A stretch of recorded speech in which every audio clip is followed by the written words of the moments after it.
港大縮身煎蛋，警鐘即響嘈生晒。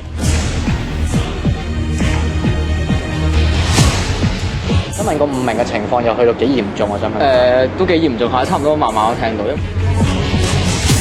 陳同學話見過有內地同學煮麻婆豆腐煮到警鐘響啊，不過最經典嘅一次就莫過於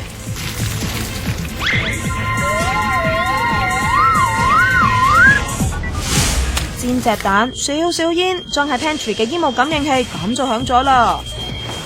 大把同學同周公煲緊粥都要 cut 線啊！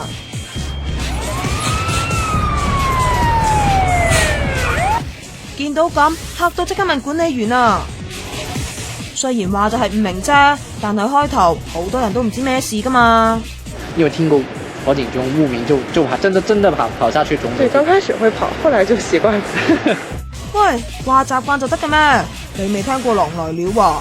學校嗰邊其實一早喺爐嘅隔離貼咗張通告，話只可以翻叮嘢食，但係個個咧就走去煮嘢食喎。即係可能落杯麵嗰時都會小心啲啊嘛，即係驚都要小心。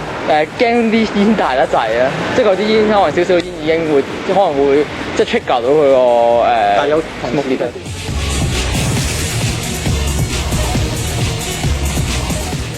滋擾啊，梗係有㗎啦，即係成日嚟到都好似冇咩原因咁啊，佢係火燭咁啊嚟到，嚟完之後見到冇咩事又走啊。